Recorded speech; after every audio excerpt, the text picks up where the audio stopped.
Olá, está começando mais uma edição do Senado Agora. Parlamentares da oposição se reuniram com o presidente do Congresso. Eles pediram que Renan Calheiros devolvesse ao governo federal a proposta de orçamento para 2016. A proposta que está no Congresso prevê um pagamento da despesa de juros em valores inferiores a desse ano. Isso não é crível, isso não é razoável, isso é zombar da inteligência dos parlamentares, é desrespeitar o Congresso Nacional. Além de outras fontes de arrecadação que estão previstas sem nenhum fundamento, e o governo principalmente não aponta de onde fará cortes. É preciso que se corte na estrutura do governo federal. Há mais de 10 dias que o governo anunciou a extinção de 10 ministérios e ainda hoje não temos sequer o nome dos ministérios que serão extintos. Então o governo brinca de governar, só que está custando muito caro para a sociedade brasileira como um todo, e a oposição está dando uma última chance, pedindo a devolução da proposta orçamentária para que ela seja corrigida e tenha um mínimo de compatibilidade com a realidade. O orçamento vai ter uma tramitação normal, e cabe ao governo federal a proposta com relação à superação fiscal, do déficit fiscal. É evidente que nós vamos melhorar, qualificar o orçamento, o Congresso vai fazer o que for necessário para que nós tenhamos realmente um orçamento realista, verdadeiro. Se o governo entender que é o caso de aditar, propondo soluções para a superação do déficit fiscal, ótimo.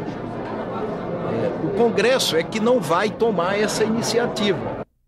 Chegou ao Congresso a medida provisória 689, que estabelece que os servidores públicos licenciados ou afastados sem remuneração que queiram se manter vinculados ao regime do Plano de Seguridade Social deverão recolher mensalmente a contribuição própria e também pagar o valor referente à participação da União.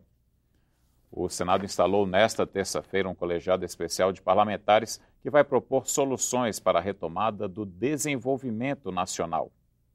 A comissão vai se guiar pela chamada Agenda Brasil, que tem mais de 80 matérias escolhidas pelo presidente do Senado, com o objetivo de recuperar o crescimento econômico do país. Numa conversa longa que tive com a presidente da República, fiz questão de pedir o seu apoio para que essa agenda caminhe, para que nós possamos soltar a economia, como disse, desamarrar os pés da economia e deixar a economia andar. O presidente escolhido foi o senador Otto Alencar, do PSD. A vice-presidência vai ficar com o senador Romero Jucá, do PMDB, e a relatoria geral com o senador Blairo Maggi, líder do PR. A ideia é que o colegiado selecione projetos de lei promissores para a economia, unifique a tramitação deles e emita pareceres para que possam ser votados em plenário com agilidade. Espero que todos possam contribuir, nos ajudar para que realmente saia do papel alguma coisa que se transforme em soluções para os graves problemas brasileiros. Apesar da vontade do trio que vai comandar os trabalhos de começar a analisar os projetos o quanto antes, muitos parlamentares temem que haja uma possível distorção do processo legislativo. Quero só fazer uma pergunta. Se a partir de uma comissão como essa, nós não estamos atropelando o trabalho de todas as comissões especiais? Essa não é a primeira comissão especial que se forma em que um critério elementar, que é o da proporcionalidade entre os blocos, não é o critério que preside a formação da comissão. Isso não é nenhum demérito para quem ficou como presidente, relator, vice, pelo contrário. Mas acho que não é um bom caminho que a gente continue a fazer. Qualquer outro projeto que esteja em outras comissões, na linha da fala do senador Paim, eu acho que só poderão ser trazidos para essa comissão depois que nós exaurirmos o pacote estabelecido pela Agenda Brasil. A ideia não é trazer qualquer projeto, é dentro do escopo do que está definido. Nós temos bons projetos aqui nas comissões, mas que eles têm demorado muito e às vezes essa avaliação que se faz da disputa política não deixa com que muitos projetos andem. Nós esperamos que nessa comissão da Agenda Brasil nós possamos tirar essa questão ideológica, a questão de disputas políticas e, de fato, pensar no país. Será instalada nesta quarta-feira, às 11 da manhã, outra comissão que integra a Agenda Brasil, a da desburocratização. O colegiado, formado por juristas, vai sugerir anteprojetos de lei que tenham como alvo a diminuição da burocracia na administração pública brasileira e a melhoria da relação com as empresas e com a população. Os trabalhos serão comandados pelo ministro do Superior Tribunal de Justiça, Mauro Campbell. O grupo terá 180 dias para aprovar um anteprojeto de lei. Depois disso, a proposta deverá ser analisada por uma comissão especial de senadores. Com os dados mais recentes do IBGE apontando o índice de desemprego de 8,3%, a comissão mista debateu nesta terça-feira a medida provisória que estimula a manutenção dos postos de trabalho por meio de acordos entre empresas e empregados. De janeiro a maio deste ano, a produção de veículos automotores despencou quase 20% comparada com o mesmo período do ano passado. As montadoras cortaram turnos, anteciparam férias, suspenderam contratos e chegaram mesmo a demitir trabalhadores. Em julho, a presidência editou uma medida provisória com o objetivo de preservar os empregos. Havendo acordo entre as partes, a jornada de trabalho e os salários podem ser reduzidos. Ontem, a Mercedes-Benz recuou da demissão de 1.500 metalúrgicos após aderir ao programa. No dia seguinte à adesão da primeira grande montadora de veículos ao Programa de Proteção ao Emprego, a comissão mista discutiu a medida provisória 680 de 2015. Embora todos defendam a manutenção dos postos de trabalho, sindicalistas, representantes do governo e parlamentares tiveram pontos de vista diferentes. Não tenho nada a ver, assim, contra a questão do setor automotivo. Nada. Eu acho que gera emprego, um segmento importante. Mas só por que automotivo? Lamentavelmente, essa medida provisória, ela não protegerá o emprego da maioria absoluta dos empregados rurais. Aqui não há a escolha de setores. O modelo proposto não escolhe setores. É para todas aquelas empresas que estão em momento de demissão e todas aquelas empresas que têm maturidade para negociar com seu sindicato. A presidente Dilma Rousseff sancionou o projeto de lei que revê as desonerações da folha de pagamentos, o último item do ajuste fiscal do governo a tramitar no Congresso Nacional.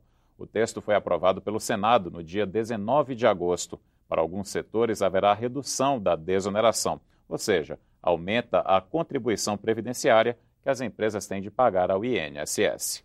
A Comissão de Assuntos Econômicos fez uma audiência pública para discutir as supostas pedaladas fiscais que o governo teria feito nos últimos anos.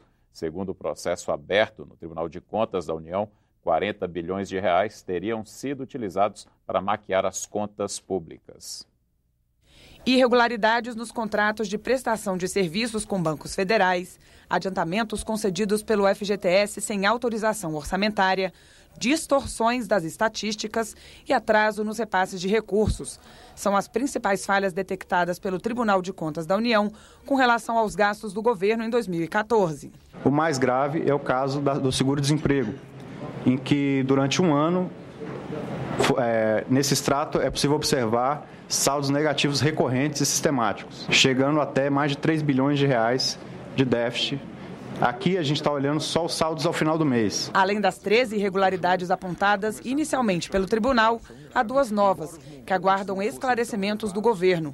É o caso da edição de decretos para abrir créditos suplementares sem a prévia autorização do Congresso Nacional. 7 desses decretos utilizam fontes financeiras ou que colocavam em risco o cumprimento da meta fiscal. E, por causa disso, eles têm o potencial de ter violado o artigo 4º da Lei Orçamentária de 2014. Segundo o procurador Júlio Oliveira, que pediu a investigação das irregularidades pelo TCU, os problemas teriam começado no fim de 2013. O mais polêmico deles são as pedaladas fiscais, como ficaram conhecidos os atrasos no repasse de recursos para o pagamento de benefícios sociais e previdenciários. As pedaladas, segundo ele, só foram possíveis graças a manobras na elaboração do orçamento. Até o relatório de agosto, que o relatório é bimestral, até o 4º relatório, o relatório de agosto, o governo prometia cumprir um superávit de 80 bilhões. Já no relatório de outubro, ele admite que não só não vai cumprir, como vai haver um déficit de 20 bilhões.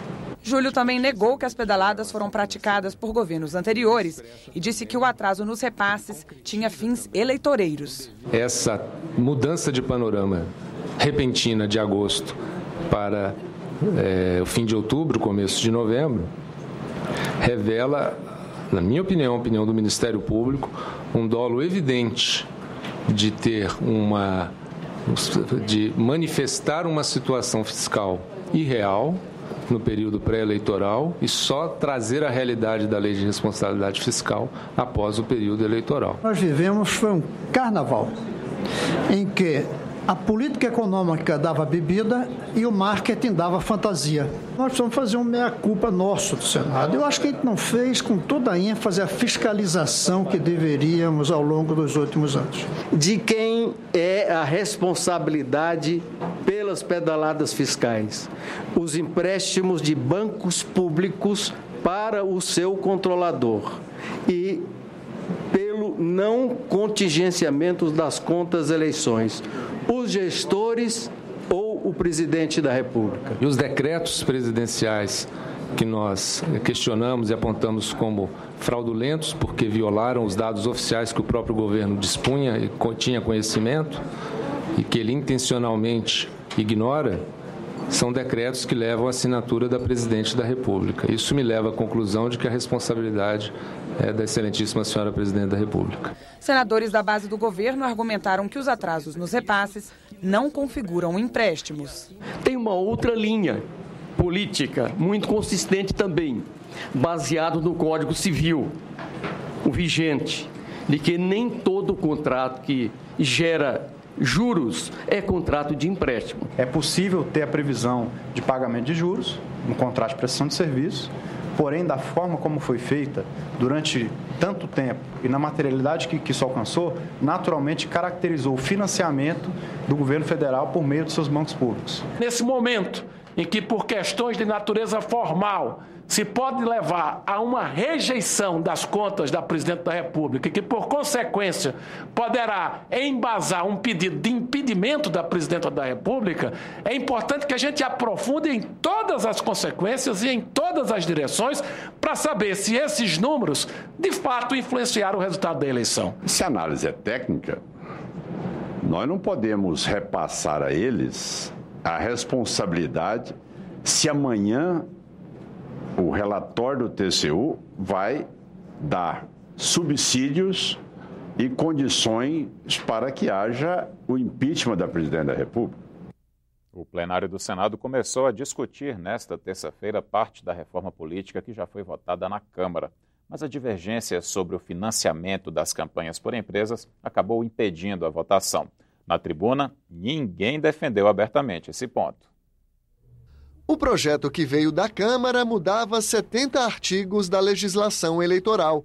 O relator no Senado incluiu no texto outros 5 temas que haviam sido aprovados pela Comissão da Reforma Política. Estão aglutinados nesse PL por quê? Porque este PL já foi votado na Câmara. Então, ao votarmos aqui um substitutivo, nós devolveremos todas essas matérias que o plenário do Senado aprovar direto para o plenário da Câmara, dando uma economia de tramitação. Entre as propostas, limite para o acesso dos partidos ao rádio e à TV. Nova eleição se prefeitos, governadores, senadores e presidente da República forem cassados. E restrição para os gastos de campanha. Fica proibido contratar cabos eleitorais. Nós não podemos permitir a continuidade dessa hipocrisia no processo eleitoral, que é o que nós temos hoje.